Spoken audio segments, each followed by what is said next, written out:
Hotdog yung ulam niya tol. At yung pork tocino. Ito, karne na pork. Yan, baka mapagod na yung niluto mo. Baka yung baon ng anak mo, pagod. Sa gawas na ka bagulat. Ano ba na siya ganing? Kinder? Nursery. Nursery? Nursery daw tol. Kasi ako, hindi ako nakadaan ng nursery. Dito ako ng grade 1. Kaya matapang. Matapang. Yan tol, isang mapagpalang araw po sa inyong lahat tol. Kumusta po kayo? Yan, magkape muna tayo dahil first of school ni sa anak ko ngayon. Magluto tayo ng ulam niya at kanin. Ito yung ulam niya ngayon, pork tocino. Tulog pa yung anak natin. Yan, niluluto yung hindi na mo kuhan bis, hindi na bis. No, guba mo gani oh. Sindihan lang ni siya. No, jo. Automatic. Uy. Ay, kay ko na. Uy. Uy. Nice. Yan tol, sindi-sindi lang yung kabila tol dahil haros yung kuwan ng gasol ko. Dito, okay pa. Yan, magluto kami ng kape sabi. Laki na yung chano ba. Pag akyat na kami biya, doon kayo sa mama mo. Ha?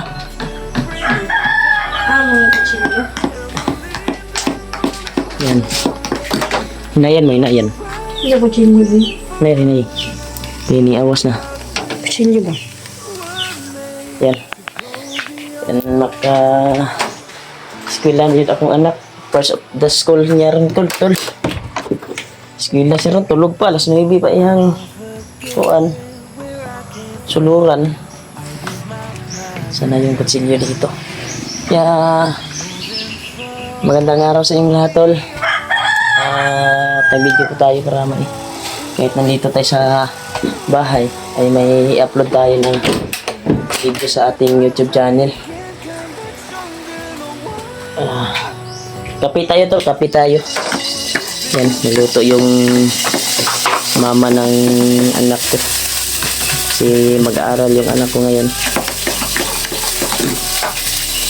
Mamaya na lang namin gisingin.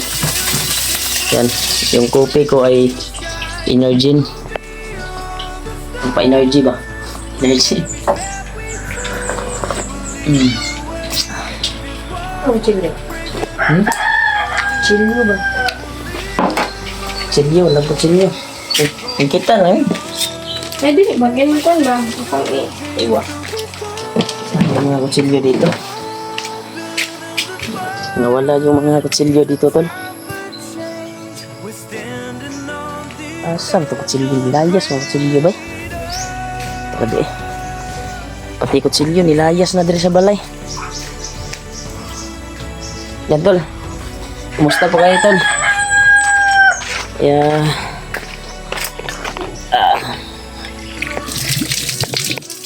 Yan. Baka mamaya ay punta sila buds dito para i-update namin yung kalagayan ni G-Ward. Dito siya kahapon, si G-Ward, yung bayaw ko.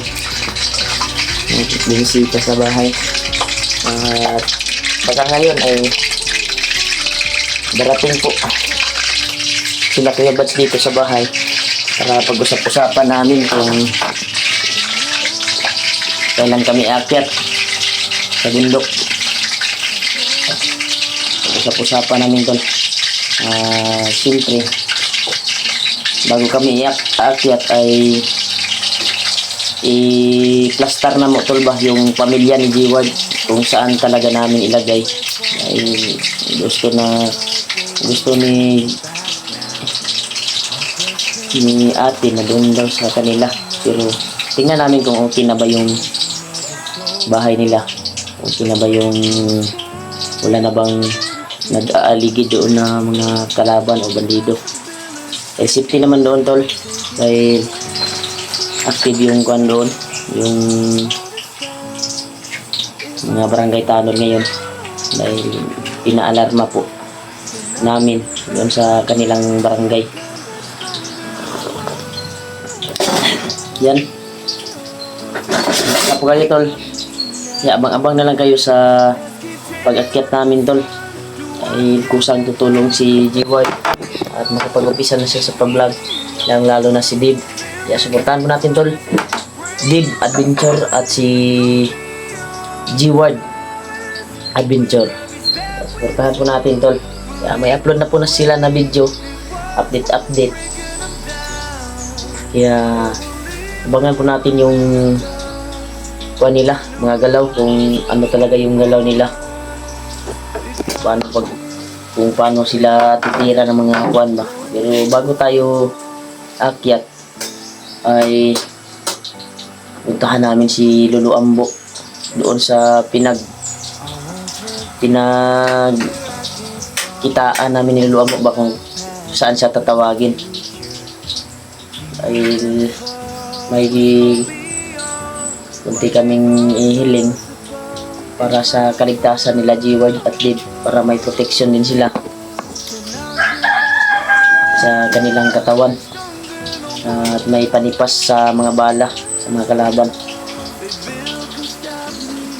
Pagkakuan siguro, basta ngayong araw na ito ay pupunta sila Buds dito, sila PG, Mascaraboy, Julius. Nakita ko yung video ni Julius kagabi. Ay nandun pala siya sa bahay nila Kuya Buds, umuwi na at nanghingi ng sorry. Yan, naayos na. Kaya nagpagupit sila. Pareha na kami kalbo.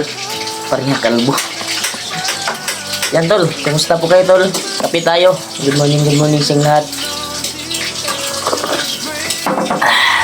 Nag-video tayo para ikumusta ko po kayo. Dahil na-miss ko po kayong... Yan. Yung misis ko. Malaki na yung tiyan. At first of the school sa aking anak ngayon. Kaya nagluto kami ng maaga. Yan. Hotdog yung ulam niya, tol. At yung pork tocino. So, karni na pork. Ayan. Saka yung sitwasyon ni David Maya. Basig mo hilak na dito, beses pilahan. Ay, naman ka, no? Naman sa bawas. Ay, naga sa gawas. Yan. Yan.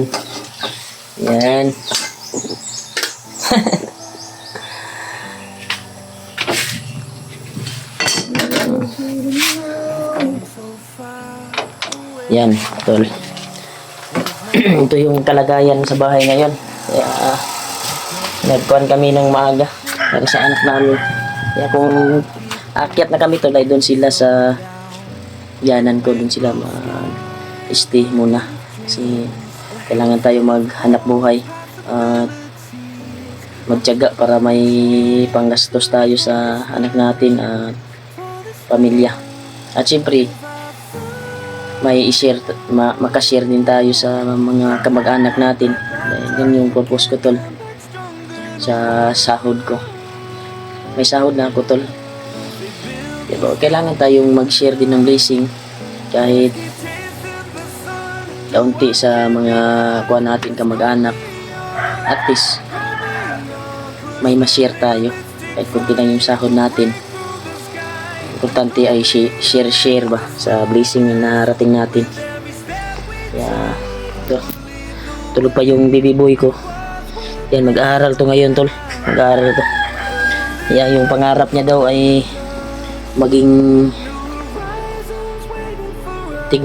tig protection sa mga kuwan, tol. Pulis daw yung pangarap niya. Magpulis daw siya. Yan. Be, yung gatas, be. Inumasan nyo para mainitan ay mong tiyan. Yan. Ito akin ay pang energy drink to. Energy drink. Energy drink ba? Ano yung spot? Asa na to? Asugar na to? Espresso mo na. Hindi mo na. Amis mo na. Maya, suka. Yan, malaki na yung tiyan mo ba? 6 months na yan. Mga kuwan siguro. Mga ano ngayon? April, May, June, July. Mga July dyan. Nalabas na yung pangalawang remark na ito. Sana ako ang babae. Para may tagahugas dito ng plato. Kasi maganda yung babae para may maglinis dito sa bahay ba. Tuwing maaga ay maglinis siya. Kasi yung lalaki, pero depende lang yan yung kuwan. Depende lang siguro yan sa kuwan. Pag-discipline na. Parang tingin ko Badjik, parang matyaga ko si Badjik yung bugoy natin. Sukaran mo? Yun ang marama. Inita na yung sud sa tiyan si Bibi. Nakainog gatas ba? Parang nangingitim ka ba? Yan, dala yan sa pagbubuntis mo. Laki na talaga yung kontol. Buyag. Yan, baka mapagod na yung niluto mo. Baka yung baon ng anak mo, pagod. Sa gawas na ka magulat. Ano sa ba na siya ganing? Kinder? Nursery. Nursery? Nursery daw tol. Kasi ako, hindi ako nakadaan ng nursery. Dito ako ng grade 1. Kaya matapang. Matapang. Palaging bubugan. Pero sa awa ng Diyos ay nakatapos tayo at nakapag-graduate. Pero dito pa rin yung bagsak. Hunter ng Mindanao. Kasi si Kuya Bads talaga ay naging hunter. Yan o, yung diploma ko. Sa pagtsatsaga natin. Yan, nakamit ko rin yung kuwan. Pero mas mabuti yung kuwan. Yung diskarte kaysa diploma. Pero mas maganda ang may diploma ka at may diskarte.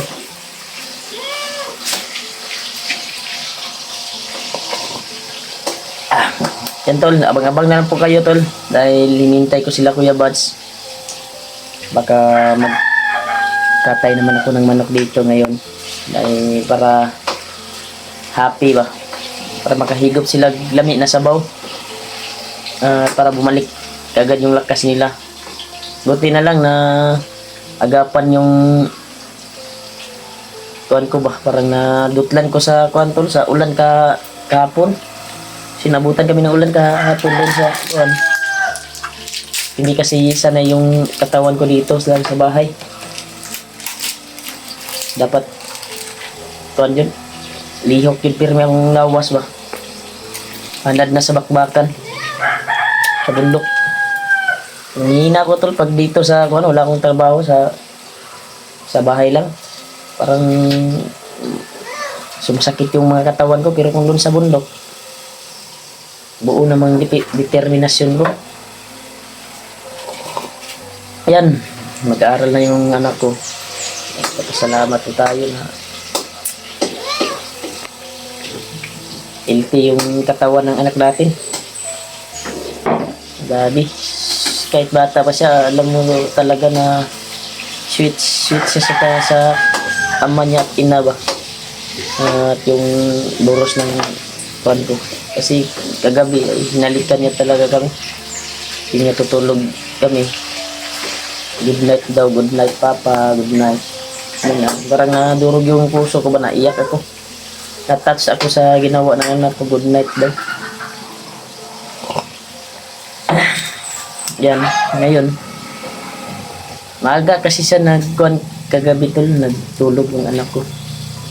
Dahil sinabihan namin, mag-aaral ka na bukas na.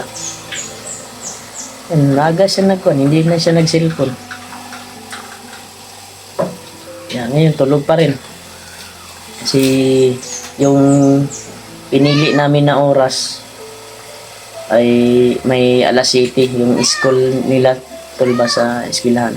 May alas 7, alas 8, alas 9. Tag-iisang oras lang. Yung pinili namin na oras ay alas 9 dahil alam namin yung anak namin ay matagal magising.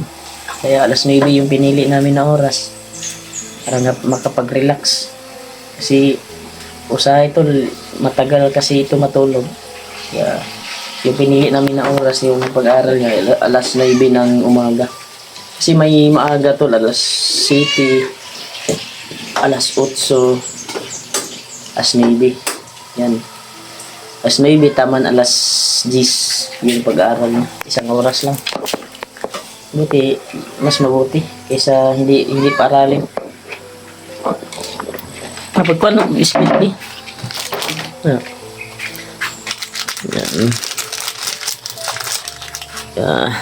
Mag-video po tayo para may i-upload tayo sa ating channel at magkapag-update sa channel natin. At siyempre, sa inyo, kumusta ko po kayo, mga solid supporters, solid followers. Kaya salamat talaga sa walang sawang suporta niyo po tol. Kaya wala po tayo. Malaki na yung subscriber natin tol dahil sa tulong nyo at panonood sa video ko. Kaya kuha na ta, 51k subscriber na po tayo. Kaya salamat talaga tol sa tulong niyo po tol. Kaya na na-increasean yung kuha natin, yung sahod. At salamat talaga sa walang sawang panonood niyo po sa video ko tol. Laking tulong po sa aking pamilya at makapag-share tayo ng blessing sa kamag-anak natin. Maraming salamat talaga tol.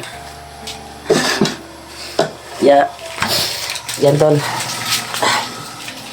Hanggang dito lang siguro yung video tol. Abang-abang na lang kayo tol sa update namin sa pamilya ni G-Ward mamaya dahil hinihintay ko sila Kuya Buds pupunta daw dito sa bahay para i-update namin at secure yung kalagayan ng pamilya ni G-Ward dahil may mission kaming tatapusin yung pamilya ni Dib. Dahil umiyak po si Dib sa harap namin. Kala niya siguro na di totoo yung mga sinabi namin. Ngayon nagkakatotoo, may makapag-umpisa na siya sa pag-vlog. Maraming salamat talaga sa nagbigay ng blessing sa kanila ni G-Ward. Thank you so much po inyo tol. God bless you more po tol. Ingat kayo palagi lalo na sa taga OFW dahil malayo kayo sa pamilya nyo. Ingat po kayo palagi dyan. Kaya